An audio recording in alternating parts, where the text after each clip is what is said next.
우리 저번 주에 좀 9페이지에 조선의 또 다른 갈래 가사에 대해서 우리 저번 주에 수업을 했었는데요.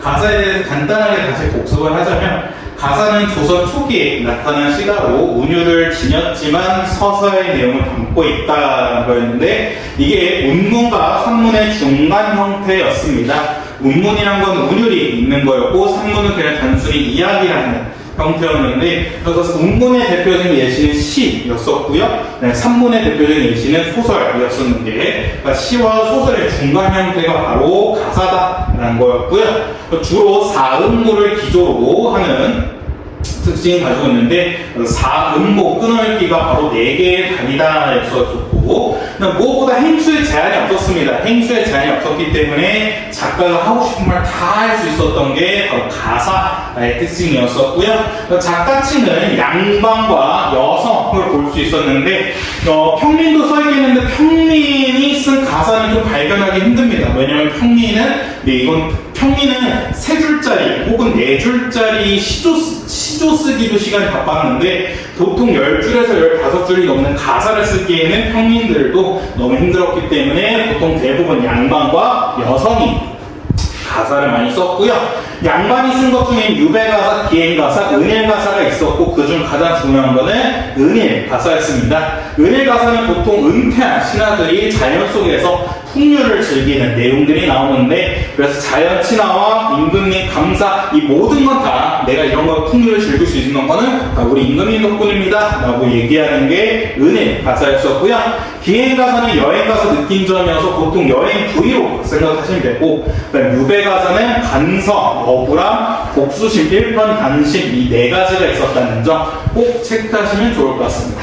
그 다음에 가사에 요즘 또 많이 나오는 게 바로 내방가사, 규방가사였는데 내방 혹은 규방이란 곳은 아녀자, 여성들이 지내던 공간을 얘기하는데 그래서 내방가사, 규방가사 같은 경우에는 아녀자들의 고민과 한탄이 많이 들어갔습니다. 그래서 내방가사와 규방가사의 대표적인 예시가 헌안서람의 규원가라는 작품이 있었는데 규원가라는 작품은 규방, 원망 그래서 규방에서 원망하는 노래가 바로 규원가였었다는 점. 그 다음에 여러분 교과서에 있는 게 이제 상충곡이라는 노래였는데 상충곡은 간단합니다. 그러니까 이게 되게 복잡해 보이는 내용이지만 전체적인 내용 너무 쉬웠던 게 그냥 단순히 봄을 감상하는 노래입니다. 그래서 봄을 감상하는 노래가 주로 이루어져 있었고요. 근데 하나 포인트가 이거 있었죠. 중간에 얘가 혼자 즐기는 게 조금 쓸쓸해가지고 좀 너무 혼자네 한중 진미를 알리 없어 혼자네 그래서 이웃 따라 우리 같이 꽃 구경 가자 산수 구경 가자 식으로 작품의 공간적 배경을 확대시키면서 여러 장소가 등장했었고요. 그 전까지는 자신이 옛사람만큼 그러니까 풍월 주인이다, 자연의 주인이다 라는 점을 자부심을 계속해서 드러내고 있었고요. 그 자부심을 드러내는 게 대표적인 게 옛사람 풍류, 그 다음에 풍월 주인 되어 있다, 그 다음에 동화, 회화는 피어있고 녹양등증은 푸르도다 라는 식으로 여러 가지를 얘기했었습니다. 그 다음에 이웃들이랑 가면서 술도 마시면 놉니다. 술 같은 경우에는 고전문화의 술 같은 경우에 2가지 뜻을 갖고 있겠는데 하나는 흥을 높이는 것, 다른 하나는 고통을 잊고자 하는 거였는데 여기 상충곡에서는 즐기고 있었기 때문에 흥을 높이는 역할을 지니고 있었고요. 그 다음에 상충곡에서 시험 문제 가장 많이 나오는 게 바로 이 D 부분이 있었죠. 공명도 날거리고 부기도 날거린다라는 거였는데 여기서 공명과 부기는 둘 다 속세의 뜻으로 공명이 날거리고 부기가 날거린다는 건데 이 말은 실제로는 내가 공명과 부기를 싫어한다 라는 뜻이지만 그 의미 강조를 위해서 주체와 객체를 전도시킨 주객 전도의 표현을 쓰고 있다는 점. 그래서 아마 여러분 이번 시험 범위가 이번 2학기 중간고사가 1학기 시험 문제와 좀 유사하게 출제가 된다면 아마 이렇게 나올 것 같습니다. 여기 A 밑줄 친 다음에 3번에 넣고 A와 유사한 표현 방식을 찾아보세요. 해서 1번부터 5번 선지를 외부 시조, 외부 문학작품으로 출제해가지고 주객전도를 찾게 하는 문제가 또 출제될 수 있으니까 주객전도 꼭 잘 체크하고 계시면 좋을 것 같습니다. 오케이. 그러면 바로 문제 보기보다는 일단 진도 다 나가고 같이 보는 걸로 하겠습니다. 일단 우리 저번 주에 숙민곡 하다가 말았으니까 16페이지에 정철의 숙민곡 보고 쉬는 시간 갖고 관동 작업한 다음에 문제풀이 하고 넘어가도록 할게요. 자, 숙민곡입니다. 숙민곡도 반드시 알고 계셔야 되는 작품이 있고요. 숙민곡 할 때 이 속자는 속편, 시즌2란 뜻이었는데, 그러니까 당연히 시즌1이 있었겠죠. 시즌1은 3인곡이라는 노래였었고요. 이 3인곡 할 때 사는 그리워하다, 생각하다 였었고, 미인은 임과 연인 혹은 임금을 드러내는 중의적 해석을 보여줬는데, 그러니까 3인곡은 임, 연인을 그리워하고 생각하는 노래, 혹은 임금을 그리워하고 생각하는 노래를 3인곡이라 했었고, 이거에 대한 시즌2가 바로 송민곡이었습니다. 송민곡의 가장 중요한 포인트는 화자는 여성으로 설정을 했고요. 이 이유는 공감을 얻기 위해 이렇게 여성의 화자를 설정을 했었고, 두 번째는 대화체였습니다. 그러니까 여인일과 여인이 감녀와 을려의 서로의 대화를 보여주는데, 여기서 주인공은 을려, 여인이였습니다. 그래서 을려가 막 자신의 하소연을 한다면 감녀는 여기를 좀 위로해주고 좀 충고를 해주는 게 이 송민곡의 특징이었었고요. 그 다음에 송민곡과 삼인곡의 가장 중요한 공통점이 뭐였냐면 원망의 정서가 없다는 점이었습니다. 원망의 정서가 당연히 없어야 되는 게 송민곡과 삼인곡은 유배가사이기 때문에 일편단심을 보여주는데, 일편단심은 임금에 대한 일편단심이었기 때문에 이거 꼭 기억해 두시고 보시면 좋을 것 같습니다. 자, 그러면 16페이지 처음부터 보시면 여기 임다의 소식부터는 뭐냐면요, 여기 후반부 파트입니다. 전반부 파트에서는 어떤 내용이냐면요, 전반부 파트에서는 이제 감녀가 이제 집을 가고 있는데 을려가 막 울고 있는 겁니다. 그래서 감녀가 을려를 보고 저 어디서 많이 본 여자인데 야 너 여기서 왜 울고 있어 하니까 을려가 너로구나 하면서 막 자신의 하소연을 해도 되겠느냐 해가지고 감녀는 대답도 안 했는데 을려가 막 합니다. 하소연을 막 하니까 오케이 하면서 을려가 뭐라냐면 다 내 잘못이니까 차라리 내가 죽어야겠다, 내가 나쁜 놈이다 하니까 이제 감녀가 에이 그렇게 생각하지 마 하고, 그러고 나서 이제 을려는 임금을 계속해서 걱정하는 모습 보여줘요. 임금을 걱정하는 모습 보여주다가 이제 임금의 소식을 듣고자 노력하는 모습이 등장하는데, 처음부터 보시면 님다이 소식을 아무려나 알자 하니 하는 건데, 님다이 할 때 이 다이는 쪽입니다. 그렇기 때문에 님다이라는 건 임의 소식의 라 생각하면 되고, 임의 소식을 아무려나 하면 아무려나 무슨 뜻이냐면 어떻게 든지란 뜻이에요. 그래서 임의 소식을 어떻게든지 알려고 하니 오늘은 거의로다, 내일이나 사람 올까 하고 있는데, 오늘도 거의로다라는 것은 이제 오늘 하루가 다 지나갔다 라고 얘기하고 있는 거고요. 내일이나 사람 올까 하고 있는 건데, 이때 사람이라는 거는 임의 소식을 전해줄 사람을 얘기합니다.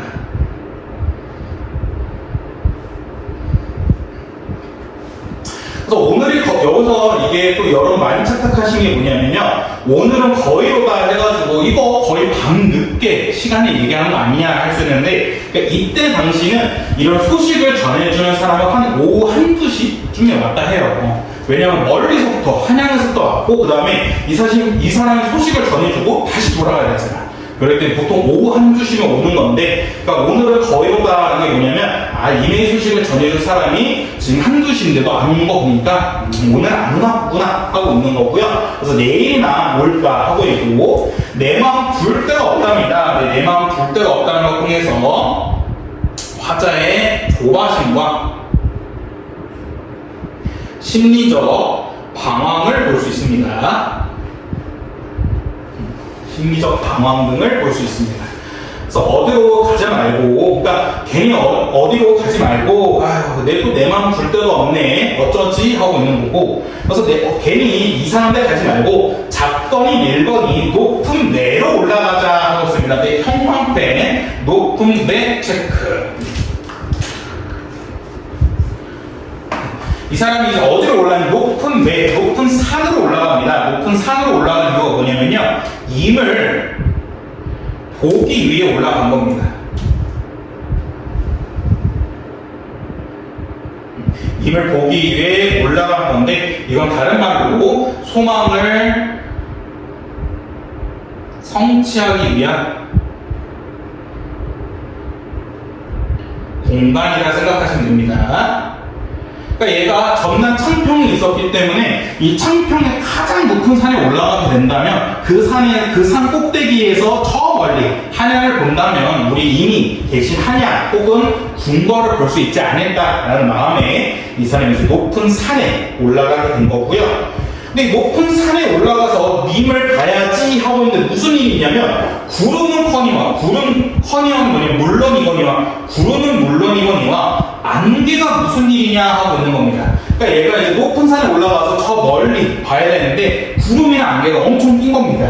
구름이나 안개가 엄청 끼니까 보이지 않겠죠? 그래서 이 보이지 않는 걸 통해서 장애물을 뜻하고요. 이걸 시대적 상황과 연관지어서 생각한다면 간신이라고 생각하면 좋습니다. 왜냐하면 적시나 정철과 충신인 정철과 임금 사이를 가로막는 게 바로 간신일 테니까, 그래서 이 구름과 안개는 장애물을 뜻하는데 이게 시대 상황과 연관지는다면 간신까지 체크할 수 있겠고요. 산천이 어둡답니다. 또 높은 산까지 올랐는데 주변까지 너무 어둡대요. 주변까지 어둡다는 걸 통해서 뭘 볼 수 있냐면요. 부정적인 시대 상황까지 볼 수 있는 겁니다. 그래서 이런 관련지어서 사사성어 생각하면 설상가상을 생각할 수 있겠죠. 님을 보기 위해서 높은 산에 올라갔는데 높은 산에 올라갔던 구름이나 안개까지 끼게 되고, 그래도 어떻게든 볼라 했더니 심지어는 또 주변이 다 어두워졌다를 해가지고 설상가상으로 안 좋아졌다. 또 이거는 부정적인 시대 상황까지 얘기를 하고 있고요. 또 주변이 어둡거늘 일월을 어떻게 바라보냐라는 건데, 형광펜 일월. 근데 이제 여러분들 고전문학을 어느 정도 공부하신다면 고전문학에서 1월이 나온다면 이때 1월은 왕, 임금인 걸 체크하셔야 됩니다. 그러니까 1월은 해와 달을 얘기하는 건데 고전문학에서 해와 달을 웬만하면 다 왕과 임금을 얘기하고요. 그냥 달 같은 경우에는 조금 달라요. 달 같은 경우에는 어쩔 때는 신하를 뜻할 때가 있고 어쩔 때는 임금을 뜻할 때가 있는데, 해 같은 경우에는 무조건 왕과 임금을 얘기합니다. 그렇기 때문에 이거 꼭 체크하시고요. 그러니까 1월을 어찌 본다라는 말은 왕, 임금을 어떻게 해야 볼 수 있을까라고 얘기하는 거고, 그다음에 지척을 모르거든 천리를 바라보야 하고 있는데, 지척이라는 뜻은 가까운 거리를 얘기합니다. 그러니까 내가 지금 당장 가까운 구름이나 안개할 거 없고 산천이 어두우니까 이 당장 가까운 거리가 안 보이는데 저 멀리 천리 떨어진 곳을 어떻게 바라보겠느냐라고 얘기하고 있는 건데, 여기서 천리라는 뜻은 실제 거리를 뜻하고요. 아니면 심리적인 거리를 뜻합니다.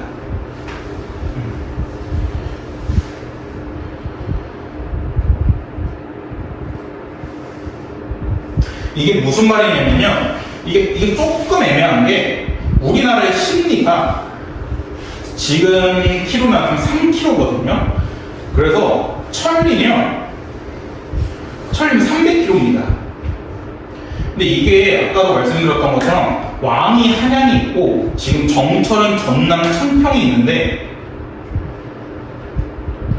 이게 정철이 이걸 노리고 얘기한 건지 모르겠지만 한양과 전남 창평의 실제 거리가 약 300km 정도 된대요.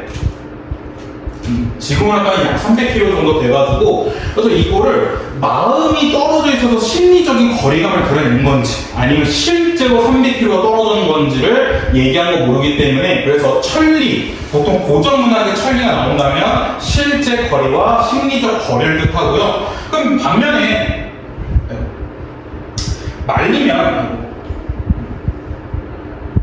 3,000km인데, 이건 당연히 심리적 거리감이 있잖아. 3,000km면 3,000km 도대체 어느 정도야? 우리나라에서 미국 정도 되려나? 생각했는데 좀 난리가 나온다면 보통 심리적 거래를 뜻하지만 고전문학에서 천리가 나오면 실제 거래일 수 있다는 점 꼭 체크하시면 좋을 것 같고, 그래서 얘가 그 다음에 어딜 가냐면 차라리 물가에 간답니다. 형광펜 물가. 그러니까 얘가 높은 매에 있었는데 이제는 물가고 공간 이동한 겁니다. 그러니까 임금을 보기에 높은 산에 있었는데 얘가 이제 높은 산에는 구름이나 안개도 꼈고 그다음에 주변이 너무 어두워서 임금 못 볼 것 같으니까 차라리 물가에 가자 하고 있는 겁니다. 물가에 왜 가면요, 백길이나 알아보자 하는 겁니다. 그러니까 얘가 이제 직접 찾아가자 생각을 하는 거예요. 직접 찾아가자 생각하는데 물가에 갈까니까 무슨 일이 생기냐면 바람이랑 물결이 많아요. 얘네들도 장애물, 간신을 뜻합니다. 그러니까 배를 띄워야 되는데 이 배를 띄울 수 있는 물가가 엄청나게 바람이 많이 불고 그냥 거세게 물결이 또 난리가 난 겁니다. 그래서 이거 바람이랑 물결은 또 왜 갑자기 이렇게 된 거야 라고 얘기를 하고 있는 거고, 그래서 뭐라냐면 사공은 어디 가고 빈배만 걸렸느냐라고 하고 있는데 형광펜 빈배.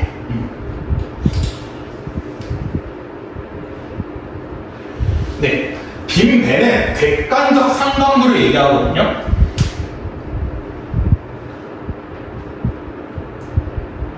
객관적 상관물 중에 감정이입을 얘기합니다.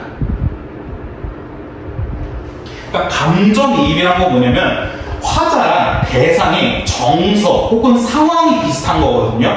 근데 지금 빈배는 여기에 나오는 화자와 상황이 비슷해요. 왜 상황이 비슷하냐면 화자는 지금 있어야 할 사람 누가 없냐면 임금이 없어요. 이미 없는 상황을 얘기하고 있는데 배는 사공이 있어야 되는데 사공이 없습니다. 그러니까 배도 사공이 배를 끌어줘야 배가 움직일 수 있는데, 그러니까 빈배는 당연히 사공이 필요해요. 근데 사공이 없대요. 그러니까 필요한 게 당연시 있어야 되는 게 없는 상황을 얘기하고 있는 거고, 똑같이 화자 역시 인이 있어야 되는데 연인이 있어야 되는데 없기 때문에 그 둘의 상황이 비슷하기 때문에 빈배는 객관적 상관물 중에 감정이입을 얘기합니다.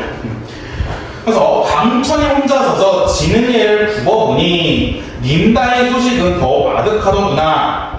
그 다음에 얘가 어디로 가냐면 집으로 돌아갑니다. 모첨 찬 자리에 밤중만 돌아오니, 그러니까 모첨이라는 건 이제 자신의 조그만 집을 얘기하는데, 그러니까 찬 자리, 추운, 얘가 또 추워요. 추운 집에 와가지고 밤에 돌아왔는데 반벽청등은 누굴 위해 밝았느냐라고 했는데 반벽청등도 형광펜. 반벽청등도 객관적 상관물이거든요. 근데 이 반벽청등은 객관적 상관물 중에 4개체에 해당합니다. 근데 이거는 이따가 쉬는 시간 갖고 객관적 상관물에 대해 조금 더 자세히 말씀드릴게요. 그러니까 4개체라는 건 뭐냐면 어떤 대상을 보고 화자가 어떤 감정이 드는 거거든요. 근데 반벽청등이라는 게 뭐냐면요, 여기 벽에 붙어있는 불 같은 건데, 이 반벽청등 지금을 쉽게 말하면 무드등이라 생각하시면 돼요. 그러니까 벽에 붙인 무드등이라 생각하면 되는데, 벽에 붙인 무드등이 얘도 누굴 위해 불을 켜놓은 거잖아요. 근데 집에는 아무도 없었단 말이에요. 집에 아무도 없는데 얘는 왜 혼자 불 켜고 있는 거야? 쟤도 외로웠겠지? 나도 외로운데 하면서 쟤 반벽청등, 무드등을 보면서 화자가 외로움을 느끼고 있는 거기 때문에 이때 반벽청등은 4개체 뜻하고요. 그래서 반벽청등, 무드등은 누굴 위해 밝았느냐, 오르며 내리며 해 뜨며 바자나니 막 해 뜨면 해 뜨며 바자나니 막 어디들이 왔다 갔다 많이 했던 건데, 오르며 내리며 해 뜨며 바자나니는 낮의 일을 요약해서 제시하고 있는 겁니다. 내가 낮에 산에 올라갔다가 물가에 갔다가 여기저기 왔다 갔다 많이 했다 라고 얘기하고요. 그러니까 이렇게 많이 돌아다녔으니까 당연히 피곤할 겁니다. 그래서 적은적 역진하야. 근데 역진이라는 건 기운이 다 빠진 거예요. 기운이 다 빠져가지고 얘가 풋잠에 듭니다. 잠에 잠깐 들어요. 잠에 잠깐 들었더니 정성이 지극하야 꿈에서 님을 본다라고 하는데 형광펜 꿈. 꿈에서 드디어 님을 봤습니다. 임과 재회가 가능한 것이 바로 꿈인데, 대신 꿈이라는 것은 안타까운 게 가상적이고 일시적이라는 한계가 있습니다.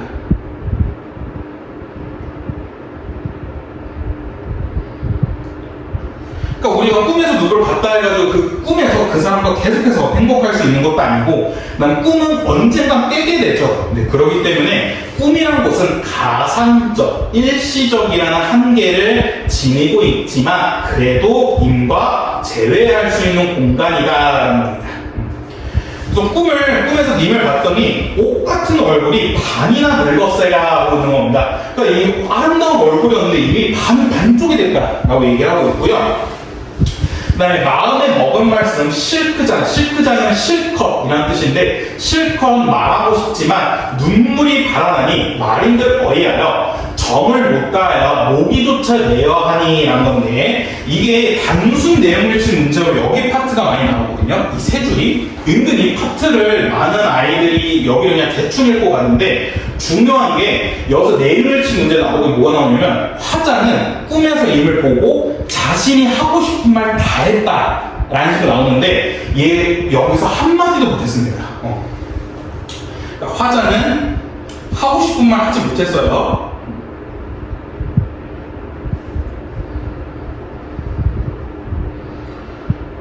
그러니까 하고 싶은 말 되게 많았는데 눈물이 나는 거예요. 그러니까 목이 메요. 목이 메이니까 말도 못하고 눈물까지 미친 듯이 나니까 눈물도 한마디도 못한 겁니다. 눈물이 나서.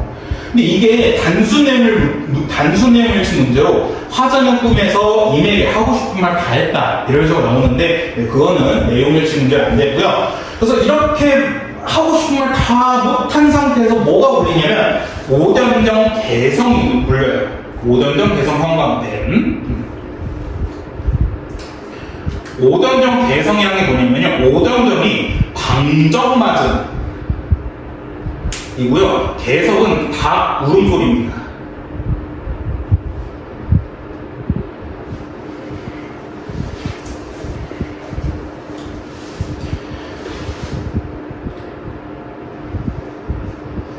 그러니까 얘가 딱 자면서 자고 있었는데 꿈에서 이 봐가지고 너무 행복하다는데 갑자기 꼭 깨요 하면서 이 알람 소리에 깰 거예요. 깨가지고 이 오전정 개성은 만남을 방해하는 존재다. 근데 이것도 시험 문제 많이 나오는 게 오전정 개성, 방정맞은 다 물음소리가 지금 꿈을 깨게 했으니까 만남을 방해했으니까 이 오전정 개성 역시 위에서 말했던 구름, 안개, 바람, 물결처럼 장애물, 간신을 뜻하는 거 아닐까 생각할 수 있지만 오전정 개성은 간신은 아닙니다. 그러니까 구름, 안개 얘네들은 아예 못 만나겠거든요. 근데 얘네 다 물음소리는 만나긴 만났어. 만나긴 만났는데 이거를 꿈을 깨게 만든 거니까 이 간신은 아니고요. 그래서 잠은 어찌 깼냐 말이야. 허선은 이제 다 부질없다라고 얘기하는 거야. 님은 어디 갔는가? 별에 밀어 앉아 창을 열고 바라보니 어여쁜 그림자 나의 조출꾼이다 라고 합니다. 이것도 시험 문제 많이 나오는데 어여쁜이라는 뜻은 불쌍한이라는 뜻입니다. 불쌍한 그림자가 나의 조출꾼이다 라고 했습니다. 자, 그럼 여기서 문제가 뭐냐면 어여쁜 그림자가 불쌍한 그림자거든요. 불쌍한 그림자가 날 쫓는데요. 자, 그럼 여기서 불쌍한 건 진짜 그림자예요? 아니면 나예요? 나겠죠. 왜냐면 이 그림자가 누구의 그림자야? 내 그림자니까. 그러니까 이게 뭐냐면 내 자신이 불쌍하다는 걸 직접적으로 말하기보다는 나의 그림자를 불쌍하다고 얘기함으로써 간접적으로 불쌍하다고 얘기하고 있는 겁니다. 그래서 간접 제시 혹은 다른 말로 객관적 제시라고 합니다.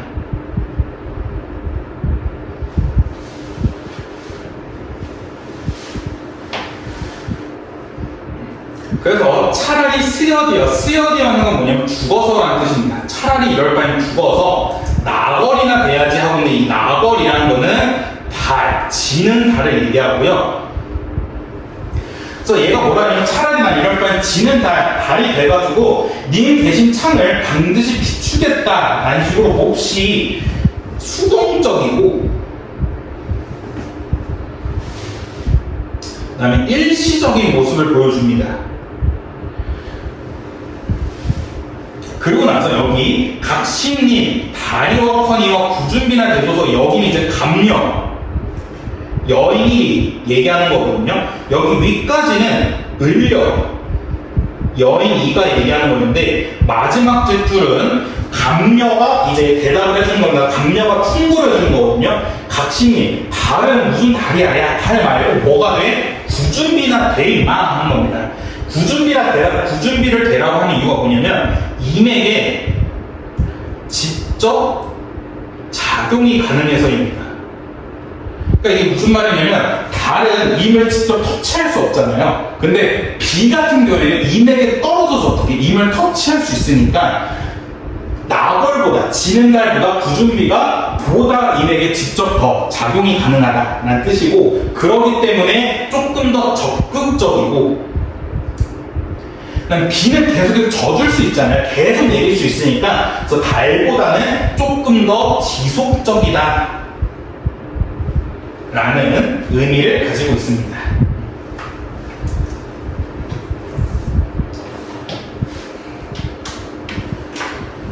네, 그래서 여기까지가 속미인공이고요. 속미인공이 그렇게 막상 어렵진 않아요. 막상 어렵지니까 여러분들이 하도 중학교 때부터 고등학교 1학년 때부터 정철 예를 들어서 정철 작품 보면 이러는데, 제가 저번 주에도 말씀드렸던 것처럼 여러분들이 고3 때 정철 작품 보게 되면 되게 반갑습니다. 꿀이다 하면서 되게 반가움을 느낄 수 있기 때문에, 그래서 일단 정철의 송민곡이라는 작품 알고 계시면 좋고요. 삼인곡은 송민곡보다 조금 문학성이 떨어져요. 문학성이 떨어져가지고 삼인곡이 직접적으로 모의고사에 출제된 적은 없고요. 그 다음에 교과서에도 직접적으로 수록된 적은 없고, 보통 송민곡이 시험범에 있으면 같이 부록 작품으로 3인곡이 같이 나오기 때문에 같이 그냥 참고만 하시면 좋을 것 같고요. 네, 메인은 송민곡이기 때문에 송민곡에 대해서 이 정도 알고 계시면 될 것 같습니다. 오케이? 네, 그럼 6시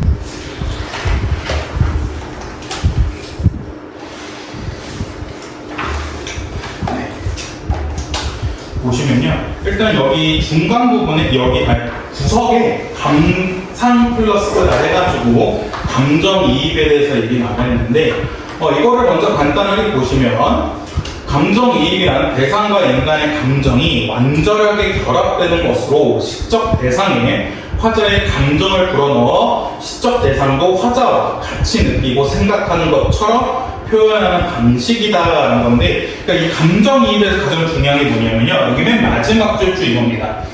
시적 대상도 화자와 똑같이 느끼고 생각하는 것처럼 표현했다는 겁니다.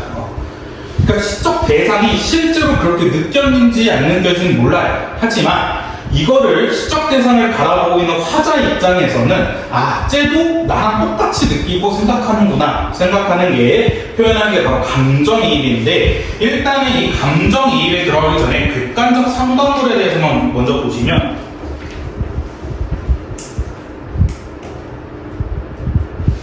죄송합니다.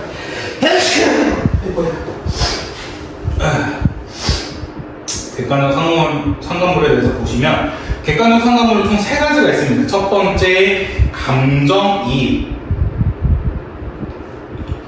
두 번째, 대조가 있고요. 세 번째는 매개체가 있습니다.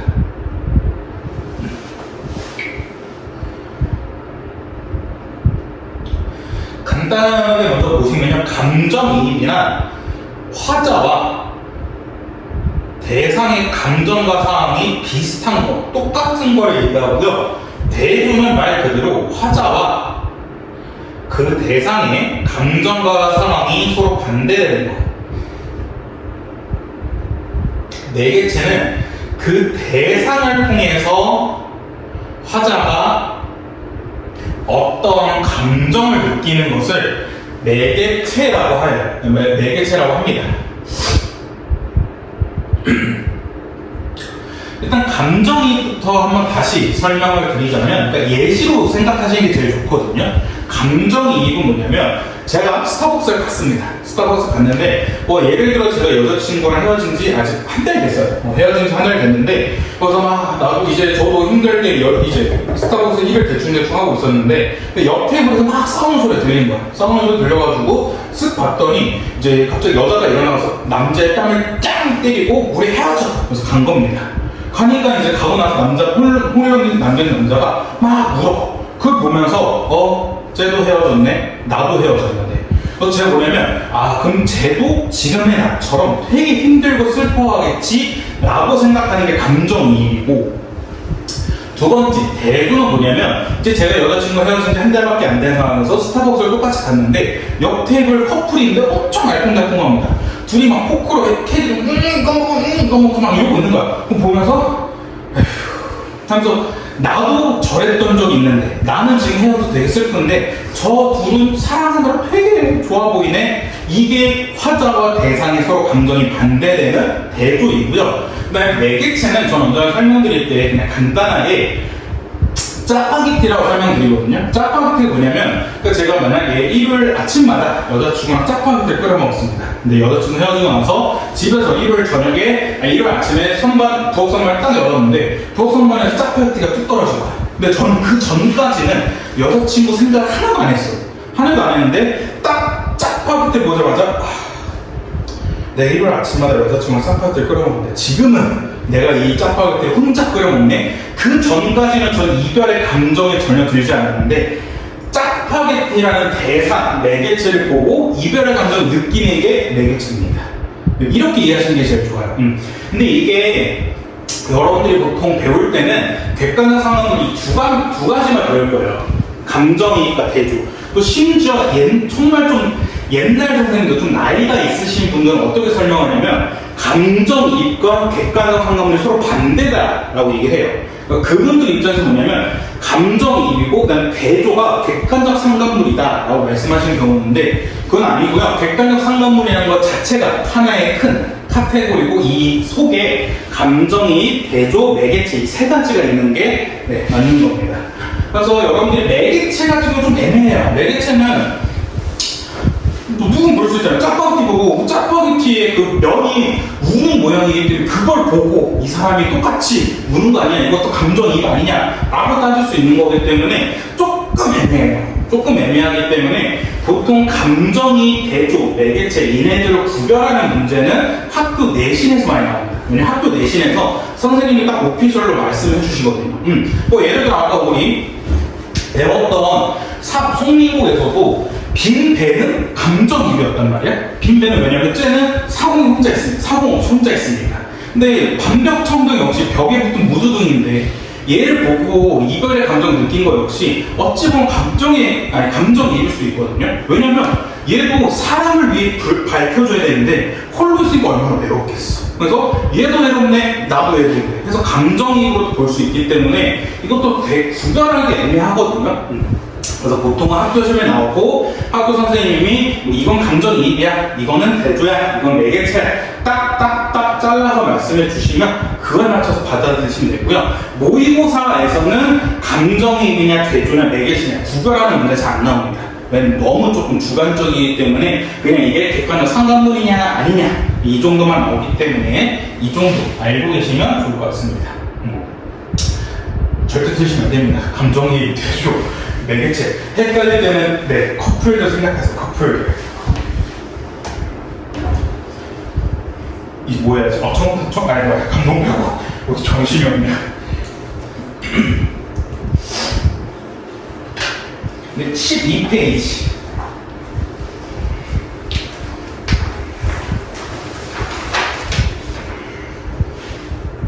죄송합니다. 13페이지. 13페이지. 13페이지 관동별곡 훅딱 보고 넘어가도록 하겠습니다. 네, 관동별곡 우리 앞에서 배웠던 기행가사입니다. 기행가사고요. 그래서 기행가사는 여행을 다니면서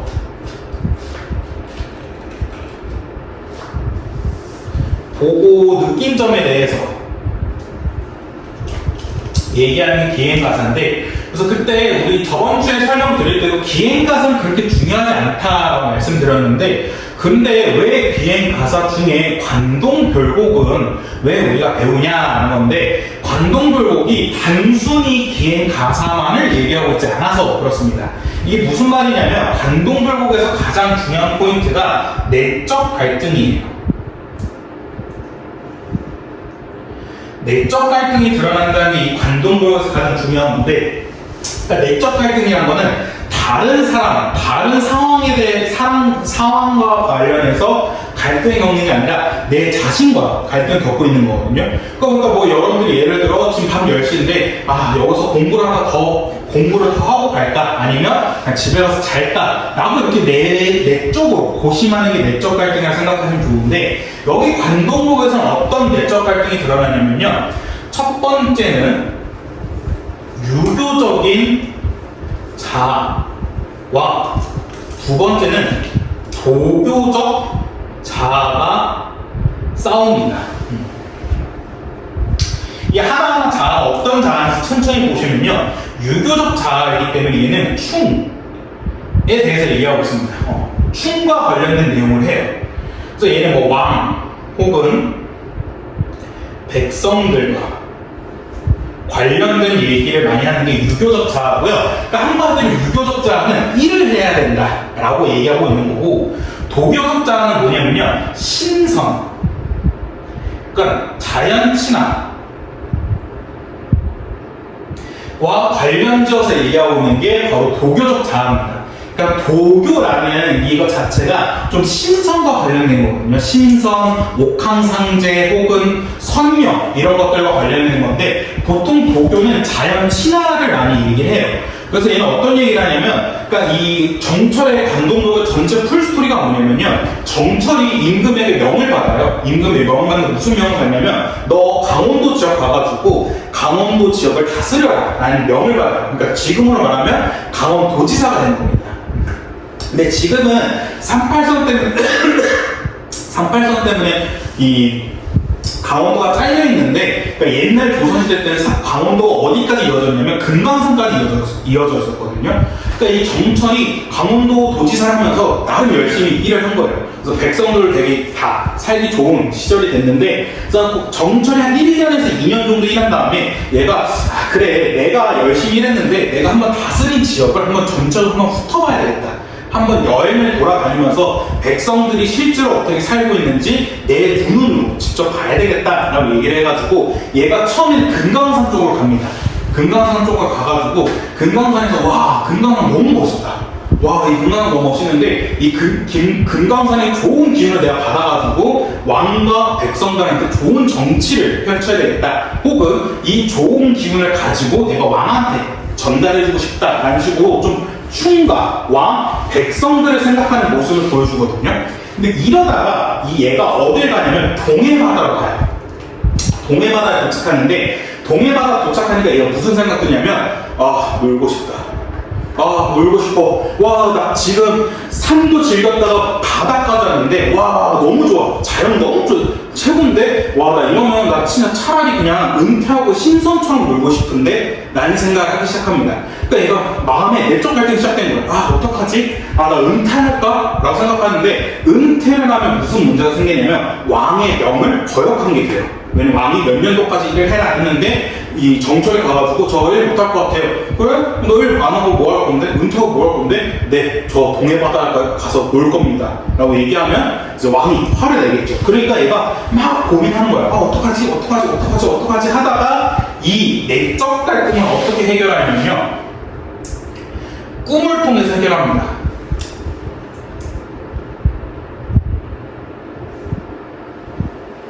근데 이거 좀 되게 저 같은 경우에는 이 해결 방법이 어떻게 표현할지 모르겠지만 정철이 되게 귀여웠어요. 그러니까 어떻게 꿈에서 해결하냐면요, 꿈을 꿉니다. 꿈을 꿨는데 이 정철이 갑자기 꿈에서 꿨는데 어떤 신선이 내려온 거야. 신선이 내려와가지고 이 정철이 신선 보고 신선 아니죠 했더니 신선이, 야 정철아 너 왜 이러고 있어? 했더니 저요? 제가 왜요? 했더니, 야 너 신선이야 원래. 너 신선인데 왜 지금 인간 세계에서 이러고 있어? 했더니 정철이, 나 지금 신선이야? 나 사실 신선이었어? 했더니 신선이, 너 원래 신선이었어. 너 신선인데 왜 우리 똑같은 신선을 떠받들고 있어? 야 그러지 마. 했더니 정철이, 와 내가 알고 보니까 신선이었대. 그러니까 되게 이게 하나의 뭔가 일본 애니메이션 같지 않나요? 이 세계에서 평범한 찐따였던 나, 저 세계에서는 뭐뭐뭐뭐 이런 느낌인 것처럼, 그러니까 정철이 현실 세계에서 난 신하였던 나, 실제로는 내가 신선이었다니 이게 되는 거거든요. 그래서 뭐라냐면 신선이 야 근데 너 이참에 신선 세계에서 인간 세계로 내려왔으니까 차라리 조금 더 좋은 정치를 하다가 나중에 다시 이 신선 세계로 놀러와 했더니 정철이 오케이 하고 꿈에서 해결됩니다. 이게 관동결국이에요. 그래서 이게 그냥 단순히 여행을 다니면서 보고 느낀 점만 얘기하는 게 아니라 이런 유교적 자아랑 도교적 자아의 내적 갈등에 대해서 얘기하고 있고 이 내적 갈등을 또 꿈을 통해서 해결한다는 점이 되게 문학성이 뛰어나기 때문에 이거 정철의 관동결국 그래서 여러분들이 배운다는 점 생각하시면 좋을 것 같습니다. 네, 그래서 그냥 간단하게 빠르게 보고 갈게요. 왜냐면 관동결국 같은 경우에는 그냥 전체적인 풀스토리가 나오기 때문에 시험 문제 많이 나오기 때문에 한번 전체적으로 빠르게 보시면 12페이지부터 네, 여기 산중을 매한 거라 여기서부터는 이제 얘가 동해바다로 돌아온 겁니다. 동해바다에서 이제 노는 얘기가 나오는데 이제 얘가 동해로 가자라고 얘기가 나오고 있고요. 남녀 왕보아야 할 때 남녀는 가마입니다. 가마. 완보는 천천히 걷는 건데, 그러니까 정철을 태운 가마를 천천히 걸어가지고 산영로에 올라간 거고요. 그래서 영롱, 벽계와 수성, 대두는 이별을 원하는 듯 하고 있는 게 평강pen 원하는 듯 할 때 원인데 꼭 체크하셔야 됩니다. 근데 이 원을 왜 제가 형광펜 체크한 거냐면요. 고전 문학에서 원 하나는 두 가지 의미가 있거든요. 원하다는 두 가지 의미가 있는데 첫 번째는 정말 원하다, 그러니까 want의 뜻을 갖고 있습니다. 두 번째는 원망하다의 뜻이에요.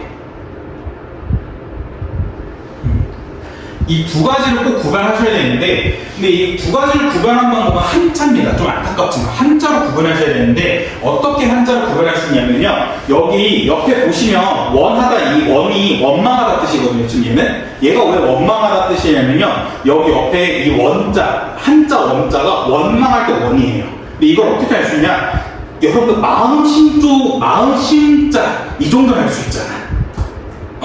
이 정도 한자는, 이 정도 한자는 마음 심자. 이 정도로 그런 게 아니잖아.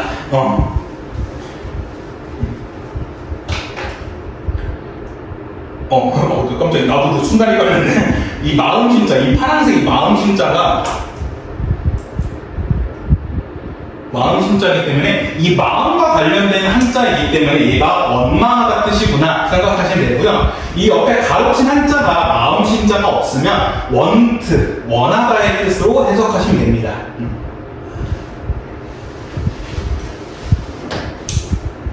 그래서 이 앞에 있는 건 다 자연물을 얘기하는 건데 자연물들이 다 이별을 원망한대요. 그러니까 나와의 이별을 원망한다는 거니까 자연들도 지금 나랑 헤어지기 되게 아쉽다라고 얘기하고 있는 거고, 네, 그 다음에 쭉 넘어가셔서 근데 얘가 이제 슬슬 내적 갈등이 시작하는 게 어디냐면 여기 C 부분입니다. C 부분에 왕정은 유한하고 풍경은 못쓸느니 유회도 하도하이샤 객수도 둘 데 없다라고 하고 있는데, 그러니까 이게 무슨 말이냐면 유왕정, 왕정이 뭐냐면 왕의 명령이거든요. 왕의 명령도 있고 근데 풍경도 너무 좋아. 어떡하지? 유회도 하도하이샤 객수는 이제 마음의 근심을 얘기하는 건데 이 근심을 둘 데가 없다라고 하는 것 통해서 여기서 이제 내적 갈등이 시작된 겁니다. 내적 갈등이 얘가 이제 슬슬 시작돼요. 내적 갈등은 아까 말씀드렸던 것처럼 유교적 자아랑 도교적 자아가 서로 계속해서 갈등을 시작하고 있다라는 거고, 그 다음에 여기 중요한 다음 부분, 여기서부터 이제 꿈을 통해서 갈등을 해결하는데 송근을 배워넣어 얘가 풋잠에 듭니다. 풋잠에 어쩜 드니 꿈에 한 사람이 나와서 나보고 뭐라 하냐면요, 그대를 내가 모르겠느냐, 상계의 진선이다라고 얘기하고 있습니다. 그러니까 알고 보니까 이제 이때 화자 정철은 진짜 신선이었던 거고요. 근데 이거 굳이 동그라미랑 네모 표시로 구분하는 이유가 뭐냐면요, 동그라미 표시하는 거는 신선이고요, 네모 표시는 화자 정철을 얘기합니다. 신선이 정철에게 하는 말이 정철 너를 내가 신선이 모르겠느냐 너는 상계의 진짜 신선이다 라고 얘기하고 있는 게 바로 이 부분이고요. 그래서 결국 끝에는 뭐가 되냐면 너 이러다가 그냥 와 라고 얘기하면서 내적 갈등이 해소되는 게 바로 관동별곡입니다. 그래서 여러분들이 관동별곡을 딱 얘기 들으면 아직까지 체감이 안 될 수 있는데 만약에 나중에 혹시나 관동곡이 시험 범위에 포함된다면 너무 어렵게만 생각하거든요. 근데 관동곡을 전혀 어렵게 생각할 필요 없이 그냥 기행 가사인데 하나 더 내적 갈등과 이해는 해결이 들어가서 조금 어려울 뿐이지 웬만하면 더 쉽다는 점 이것만 체크하시면 좋을 것 같습니다. 오케이? 네. 그러면 문제를 한번 해결해 봅시다. 이제 저희가 숙제가 11페이지까지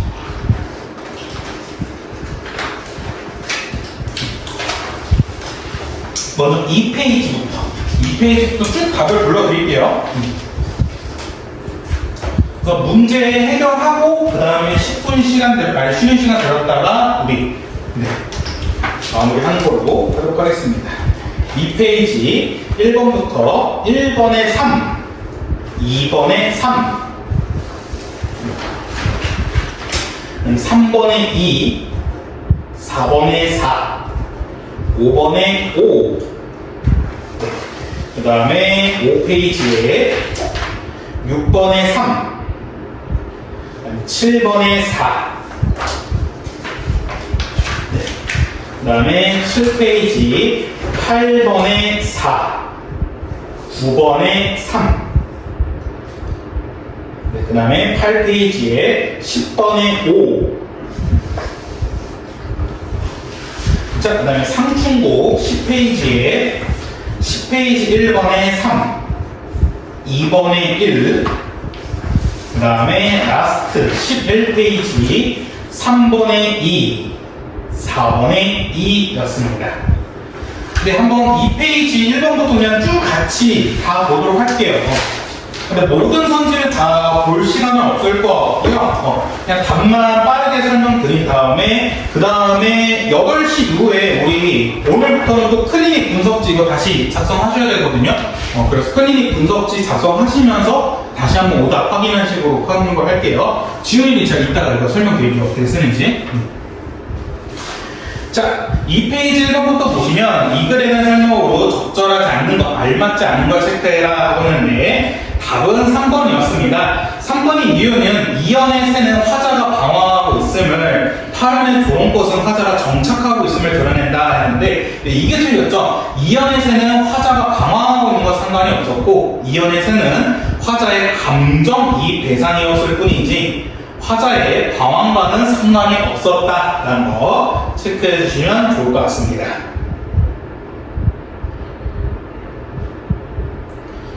자, 그 다음에 그 옆에 감상 플러스에 후렴구 반복의 효과가 있는데 이거는 상충곡에 관련된 내용인데 하나 봐주셔야 될 게 바로 이거거든요. 리을과 이음, 유음의 반복을 통해 경쾌한 리듬을 형성한다는 거였는데 이 유음의 반복이라는 건 뭐냐면 울림소리라 생각하시면 좋아요.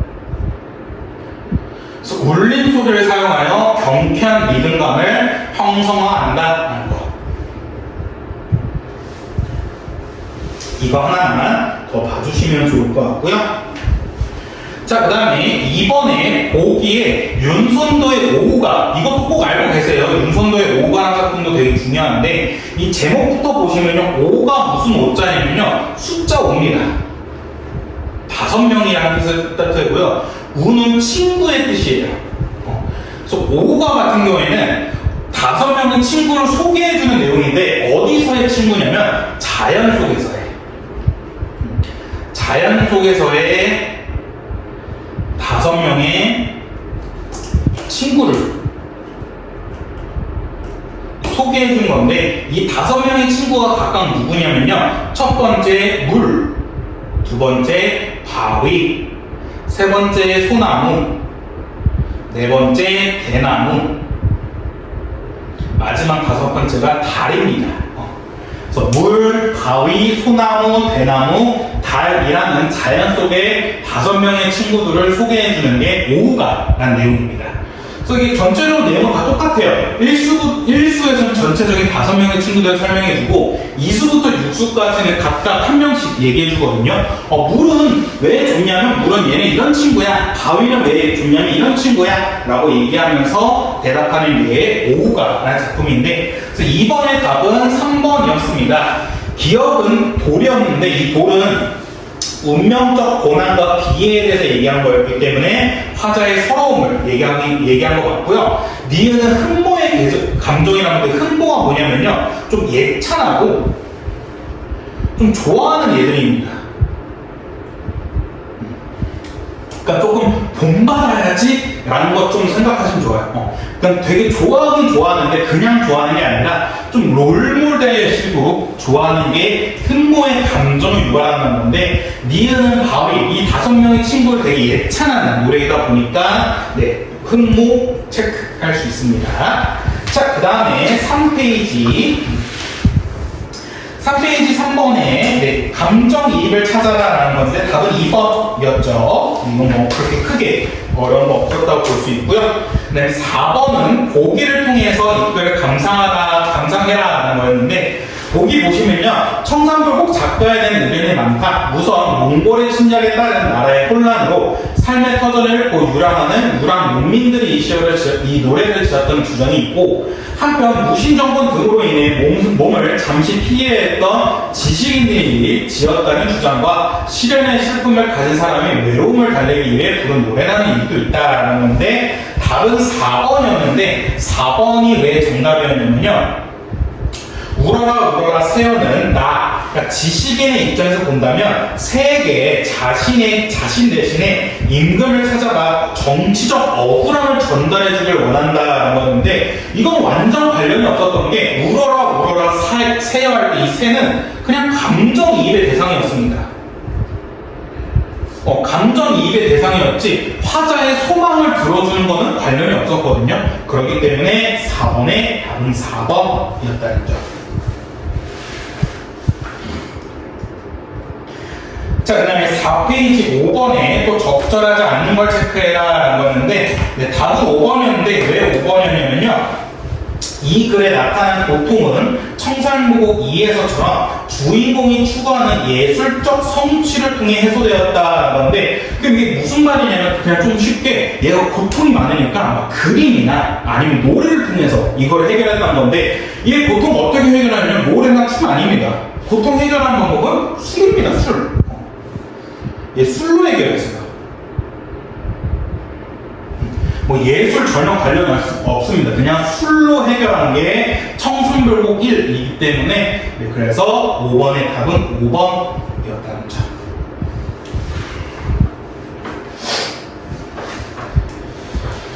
자, 그 다음에 5페이지 6번, 이 글의 행동의 주체를 보기와 같이 정리할 때 A부터 E에 대한 설명을 적절하지 않는 거였는데, 답이 3번이었는데 이 3번인 이유가 C는 A에 해당한다라고 했는데, C가 뭐냐면 선하면 아니 올세라 했거든요. 근데 이 선하면, 서운해하는 거는 화자가 아니었죠. 누가 서운해하는 거였냐면 이미 해당하는 거였습니다. 그렇기 때문에 A에 해당하는 게 아니라 B에 해당하는 것으로 임의 행동으로 인해 화자의 상황을 보여준다가 아니라 화자의 행동으로 인해 임의 상황을 보여주는 것이다 라는 게 6번의 3번이었습니다.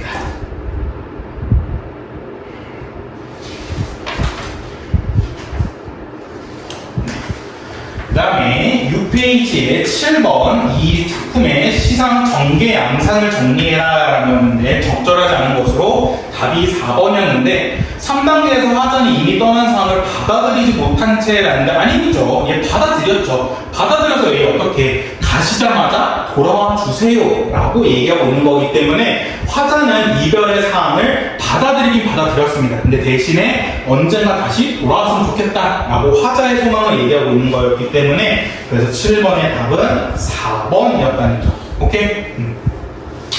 그 다음에 넘어가기 전에 여기 감상 플러스, 네, 고려가요의 내용과 형식상 특징, 우리 앞에서 다 한 번씩 봤던 건데 그래도 여러분들 꼭 이거 알아두셔야 됩니다. 고려가요하면 무조건 이게 시험에 나오니까. 자, 그 다음에 7페이지.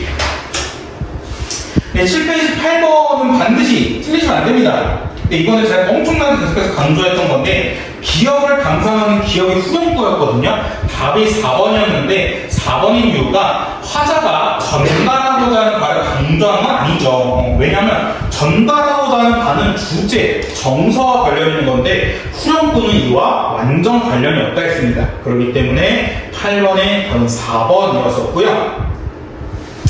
네, 9번 이 글의 종결 어미에 대한 의미로 적절하지 않는 것이었는데 답은 3번이었는데 쇼셔가 돌아오셔서 였거든요. 이거는 대상이 소망하는 게 아니라 화자가 소망하는 거였죠.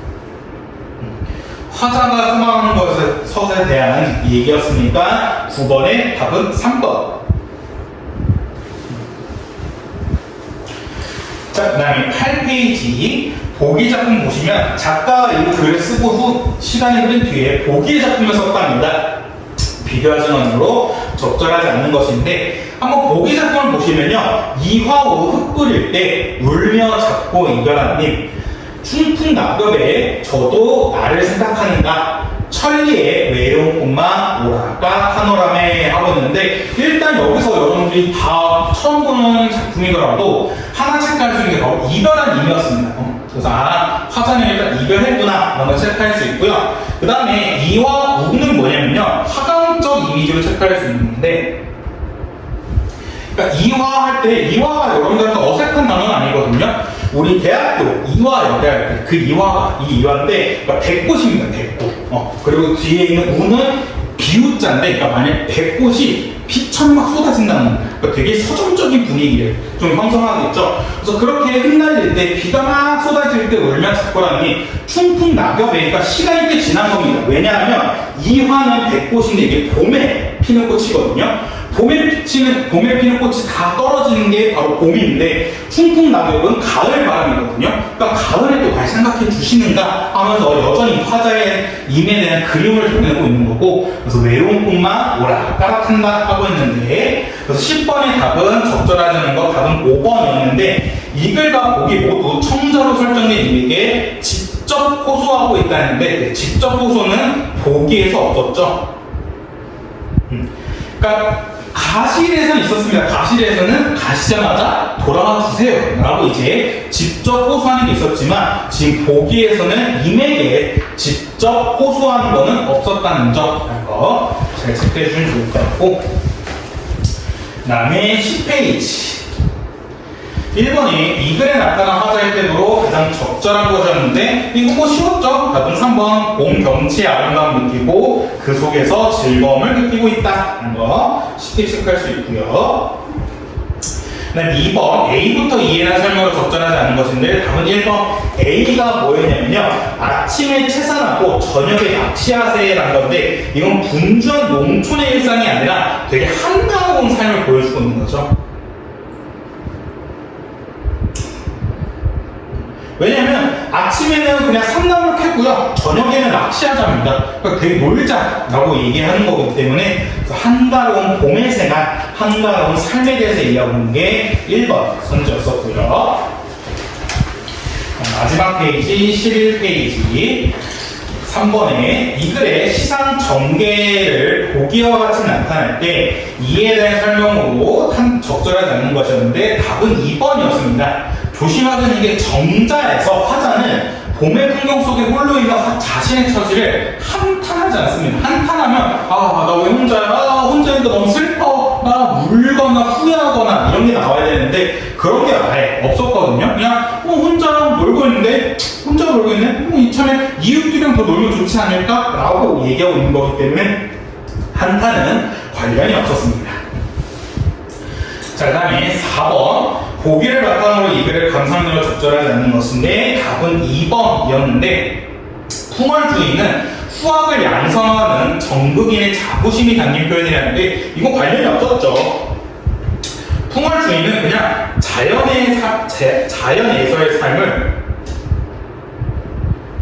자부하는, 자부심에 대해서 얘기하는 거였지 이게 뭐 후학을 양성한다, 후배를 양성한다 이런 거는 관련이 없었습니다. 그렇기 때문에 4번의 답 2번. 같고요. 네, 넘어가기 전에 옆에 감상 플러스의 상충곡의 의 하나만 보고 갈게요.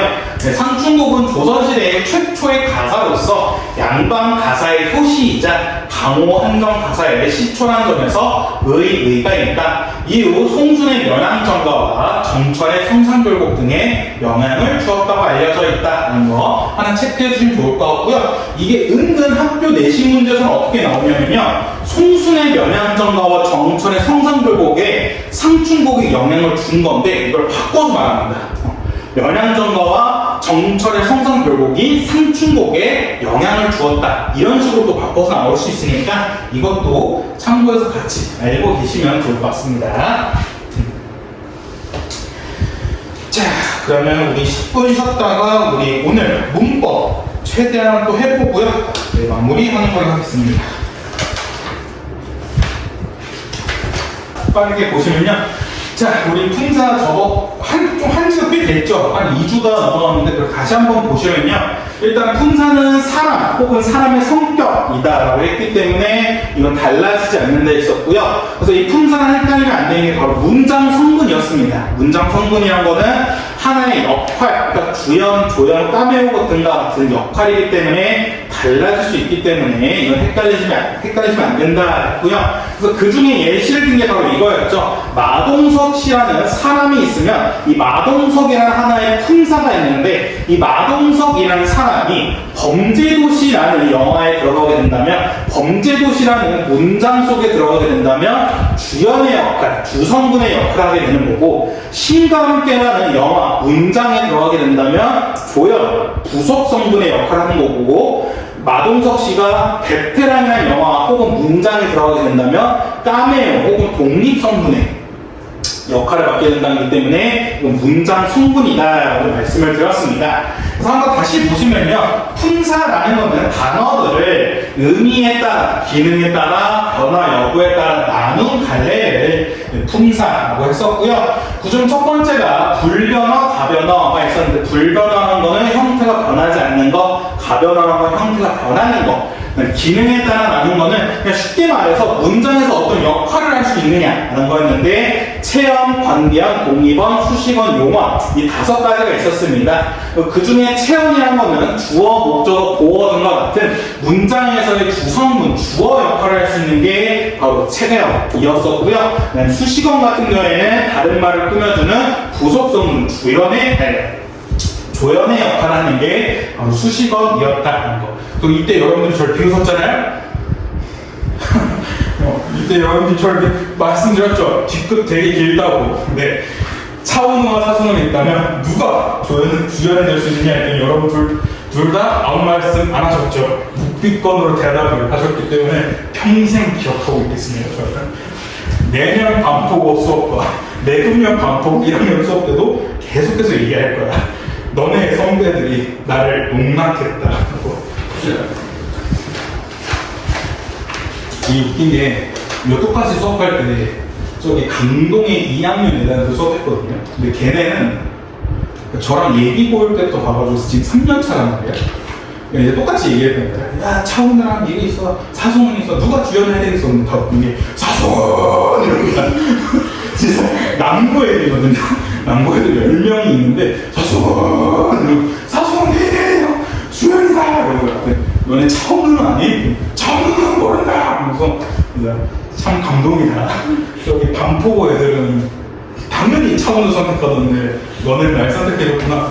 사송 하고 웃긴 게 뭐냐면 그러나 수업 끝나고 리뷰를 하는데 다 까먹었어. 품사를. 그냥 사송은 주연이야 이거밖에 몰라. 그래서 망했구나 라는 의미 있는데 평생 기억하고 있어. 나를 농락했어. 자, 그 다음에 체험 중에 하나가 바로 명사였었는데 이 명사할 때 명자가 이름 명자였었죠.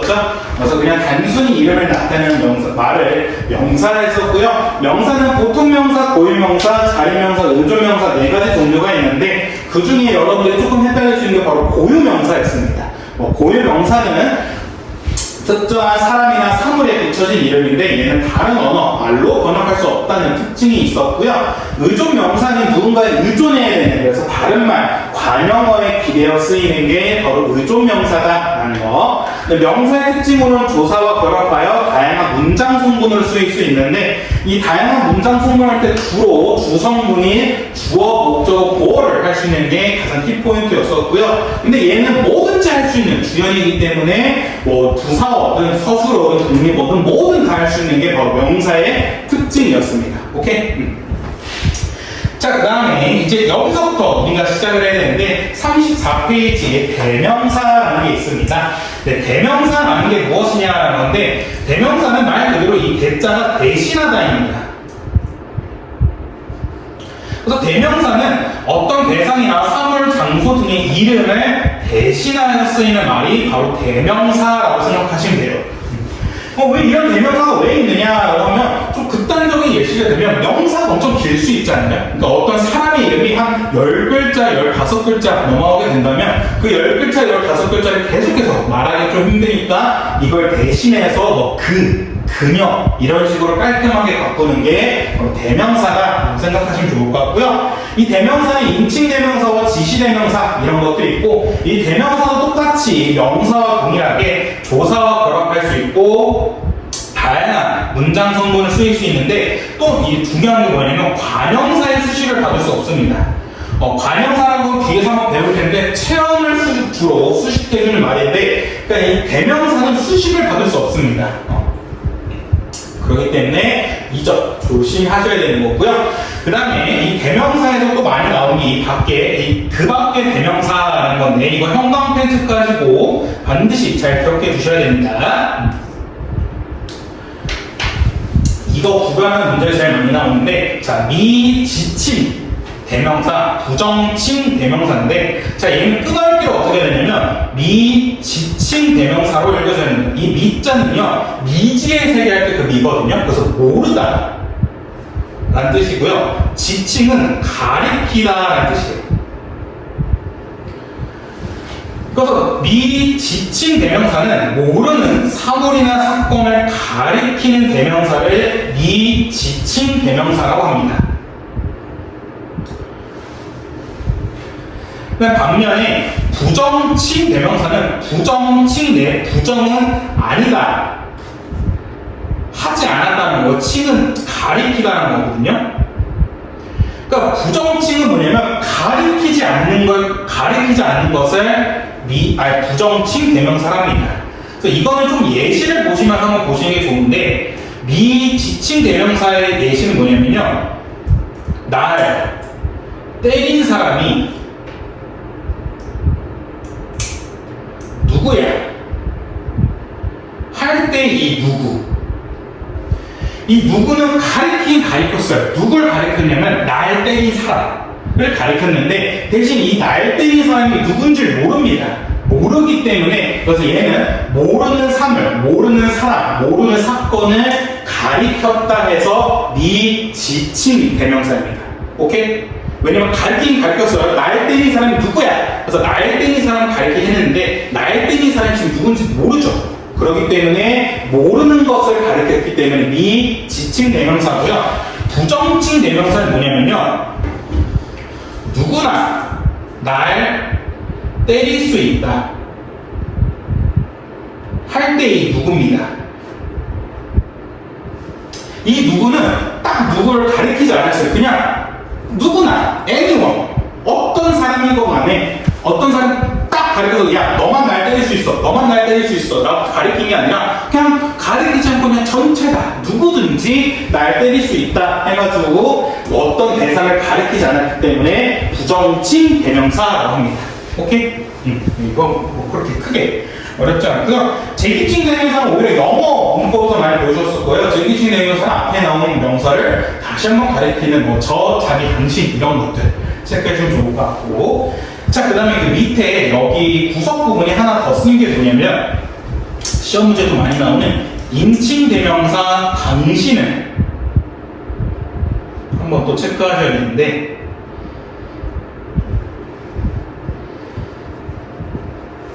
그러니까 우리나라 말에는 인칭 대명사 당신이 4가지 의미로 쓰이거든요. 그래서 이 4가지 의미를 다 알고 계셔야 되는데 첫 번째는 그냥 단순한 청자입니다. 듣는 이.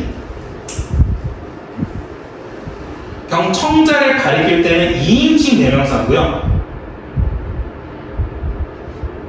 두 번째, 뭐 여러분 부모님이나 아니면 드라마나 영화에서 많이 보셨을 텐데 부부 사이에서 상대편을 높일 때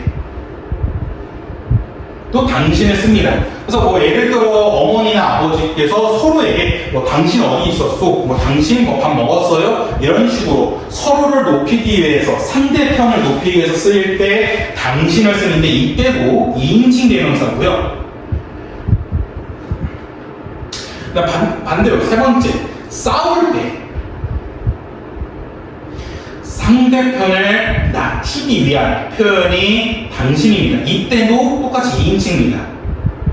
또 싸울 때 뭐 이런 얘기 하잖아요. 당신이 뭔데 나한테 얘기를 잘해라 이렇게 하는 것처럼 상대편을 낮출 때 역시 당신을 쓰고요. 마지막 네 번째가 시험에 가장 많이 나오는데 자기라는 3인칭 제기칭 대명사를 높일 때 사용합니다. 그래서 얘는 3인칭 대명사입니다. 이때는. 그래서 4번을 좀 잘 기억하고 계셔야 돼요. 그러니까 4번이 여러분들이 좀 많이 어색할 거예요. 문법 예시를 듣고 이게 무슨 말이야 할 수 있는데 이게 무슨 말이냐면 할아버지는 자기의 기타를 아끼셨다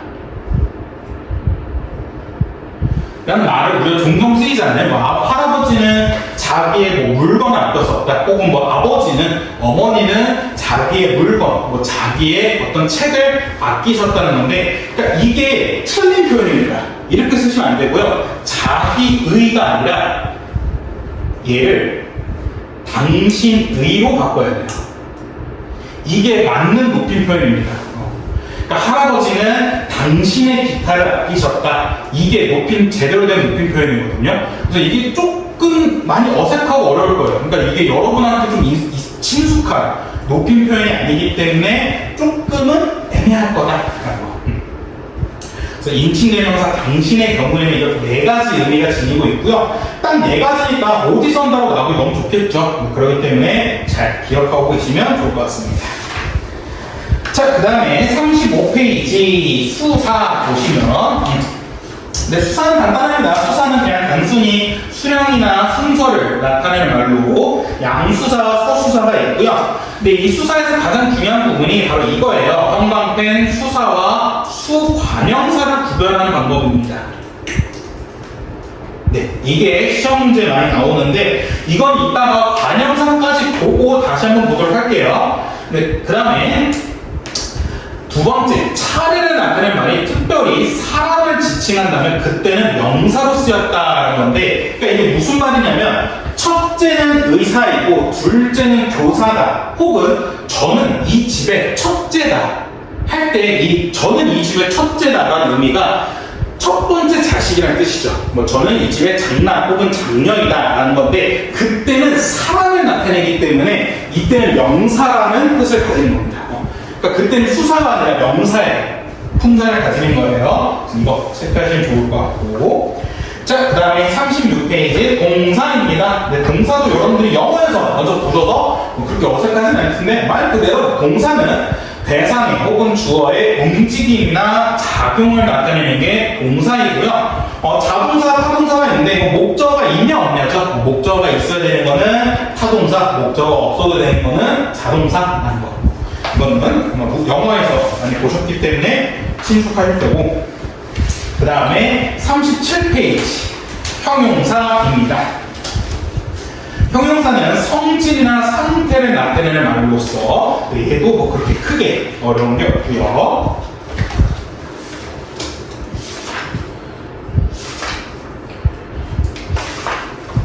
네, 일단은 시간이 좀 애매해서 먼저 끝까지 한번 보고 다시 올 텐데, 여기 유의에 동사와 형용사 구분하는 방법 형광펜 체크하시고 반드시 기억하셔야 됩니다.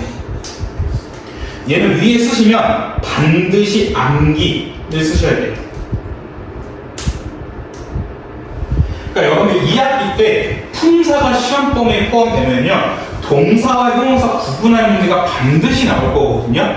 그러니까 이게 만약에 조금 쉽게 나오면 차라리 객관식으로 나올 거고, 만약에 진짜 선생님이 마음먹고 애들 조져봐야 되겠다 라는 생각으로 나오신다면 이거 서술형으로 나오면 답이 없습니다. 네. 특히나 여러분들 서술형이 많잖아요. 여러분 학교가 서술형이 두세 문제가 아니라 6문제 가까이 나오기 때문에 그럼 시험 범위별로 한두 문제씩 나오는 건데, 그럼 품사에서 이 동사와 형용사 구분하는 방법이 또 서술형 나올 수 있기 때문에 반드시 기억하고 오셔야 됩니다. 얘는 일단 끝까지 보고 다시 한번 보도록 할게요. 자, 그 다음에 넘어가셔서 42페이지 관형사, 얘 먼저 보고 갈게요. 42페이지 관형사.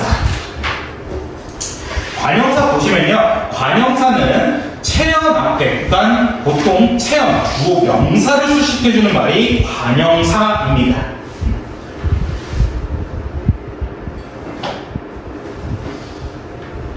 그래서 이 관형사의 특징을 꼼꼼하게 보셔야 되는데, 관형사는 형태가 변하지 않고요. 그다음 두 번째 특징, 형과 함께 조사와 결합하지 않는다.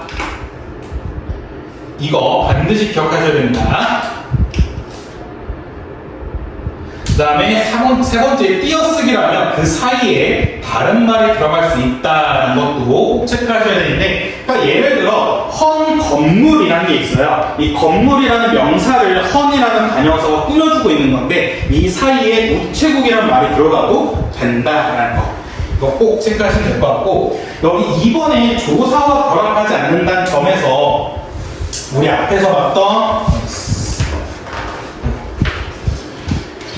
35페이지로 다시 잠깐 돌아오시면, 죄송해요, 왔다 갔다 해가지고 35페이지 다시 보시면 수사와 수관형사를 구별하는 문제가 있는데, 자, 여기 보시면 차근차근 보시면 수사는 체언입니다. 체언이기 때문에 얘는 뒤에 조사가 붙을 수 있어요. 근데 수관형사는 관형사이기 때문에 조사가 결합할 수 없습니다. 그래서 조사가 결합했느냐 결합하지 않느냐를 보고 판단하시는 게 수사와 수관형사 구별하는 방법이거든요. 그러니까 예를 들어 이런 거예요. 사람이 5명이다.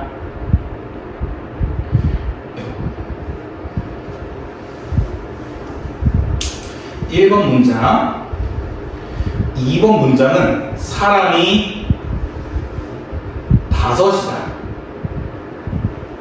할 때 똑같은 5이 있는데, 하나는 수사고요, 하나는 수관형사거든요.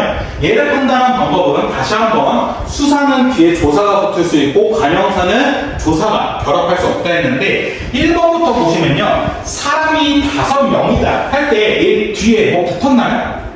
안 붙었습니다. 어떤 것도 안 붙고, 이 5은 문장에서 어떤 역할을 하고 있냐면 뒤에는 명을 꾸며주고 있거든요. 이때 명은 명사입니다. 그러니까 체언이에요. 그러니까 얘는 체언을 꾸며주고 있기 때문에 이때 5은 수관형사이고요. 반대로 2번 할 때 5이다 할 때는 뒤에 이다라는 얘기가 붙었거든요. 근데 이다는 대표적인 서술격 조사예요. 그렇기 때문에 이다는 조사이기 때문에 조사가 결합한 이때 5은 수사, 체언입니다. 오케이? 여러분 이거 반드시 알고 계셔야 되는 게, 품사 문제에서 또 반드시 나오는 게 동사, 형용사 구별하는 문제도 있지만, 이렇게 수사와 수관형사 구별하는 방법, 이것도 반드시 문제 나오고요. 그러니까 품사는 여러분들이 딱 보시고 이거 명사다, 이거 대명사다 이렇게 구분하는 문제라기보다는 다른 품사와 구별할 줄 아느냐 라는 게 시험 문제 많이 나오거든요. 그래서 이 품사별의 특징 꼭 알고 계셔야 되는데, 똑같이 얘도 보시면 사과 3개를 먹었다 했는데, 이때 새에 어떤 것도 안 붙었고, 이 새는 뒤에 있는 개를 꾸며주고 있습니다.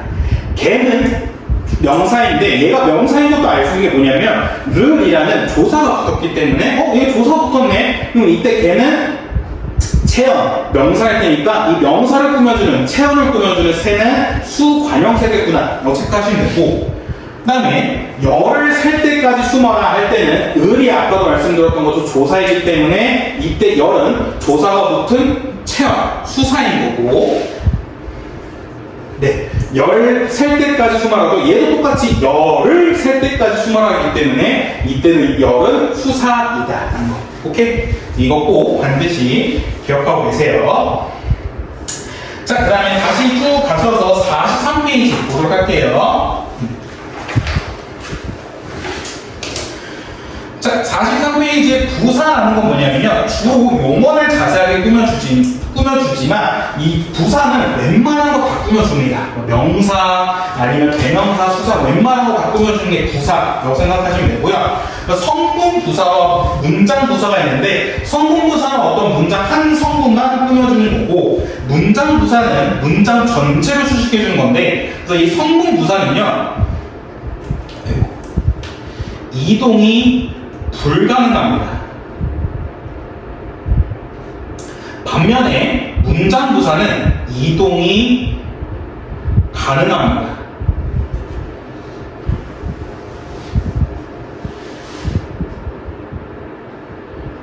이게 무슨 말이냐면, 성분 부사의 대표적인 예시가 그는 매우 멋있는 사람이다.